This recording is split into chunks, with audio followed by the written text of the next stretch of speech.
5ই August ক্ষমতা ছাড়ার আগ মুহূর্ত পর্যন্ত আসামি শেখ হাসিনা কিভাবে ছাত্র জনতাকে হত্যা করে নির্মূল করার ব্যাপারে অনড় ছিলেন সেই কথাগুলো তুলে ধরেছি। সেনাপ্রধান নিরস্ত্র মানুষের উপর গুলি চালাতে রাজি হননি সেটা তুলে ধরেছি। শেখ হাসিনা পুলিশের কাজের প্রশংসা করেছেন এই জন্য যে পুলিশ গুলি করে মানুষ মেরেছে। পুনর্গঠিত যে ট্রাইব্যুনাল, সেই ট্রাইব্যুনালে আজকে প্রথম জুলাই আগস্টে সংগঠিত মানবতা বিরোধী অপরাধের একটি মামলার আনুষ্ঠানিক বিচার প্রক্রিয়া শুরু হলো। আমরা সেই মামলায় ফর্মাল চার্জ অর্থাৎ আন্তর্জাতিক পরিমণ্ডলে যেটাকে ইন্ডাইটমেন্ট বলা হয় সেটা আমরা দাখিল করেছি। সেই দাখিল করার মাধ্যমে আদালত সেই ইন্ডাইটমেন্ট বা ফর্মাল চার্জের ভিত্তিতে আসামিদের বিরুদ্ধে অভিযোগ বিচারের জন্য আমলে গ্রহণ করেছেন। এই আমলে গ্রহণের মাধ্যমে একটা বিচার প্রক্রিয়ার আনুষ্ঠানিক যাত্রা শুরু হয়, সেটা আজকে বাংলাদেশে শুরু হয়ে গেল। পরবর্তী প্রক্রিয়ার মাধ্যমে সামনে আর যে স্টেপসগুলো আছে সেগুলোর মাধ্যমে বিচারের পরবর্তী কার্যক্রম শুরু হবে বলে আশা করছি।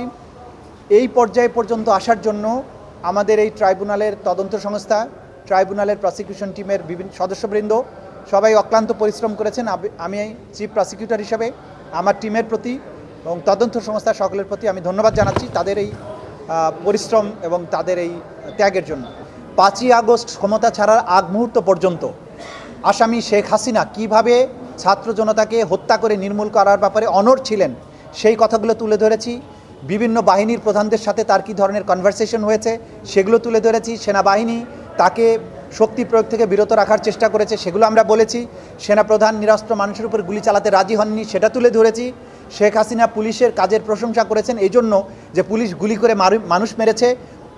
তারিক সিদ্দিকী, তারপরে গ্যাং অফ 4-এর লোকেরা কীভাবে শেখ হাসিনাকে প্রভোগ করেছে মানুষ মারার ব্যাপারে সেই প্রেক্ষাপটগুলো তুলে ধরেছি। মোটা দাগে শেখ হাসিনা সহ তার যে gang of 4 Asaduzzaman Kamal, Obaidul Quader, Salman F Rahman এবং আনিসুল হক, তারা যেভাবে গণহত্যাকে ফ্যাসিলিটেট করার ব্যাপারে শেখ হাসিনাকে বাধ্য করেছেন বা শেখ হাসিনাকে প্রভাব বিস্তার করে শেখ হাসিনাকে অনড় রেখেছেন সেই বিষয়গুলো তুলে এনেছি।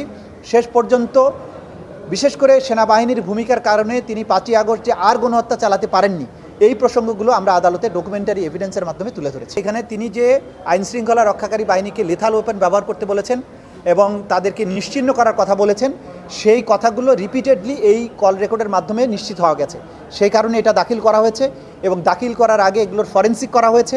সেগুলো এআই জেনারেটেড না, সেগুলো জেনুইন কণ্ঠস্বর কিনা সেজন্য ভয়েস, দুই পক্ষেরই ভয়েস নিয়ে সেগুলোকে ডিজিটাল ফরেন্সিক ল্যাবে পরীক্ষা করে কনফার্ম হওয়া গেছে যে এই ভয়েসগুলো তাদেরই।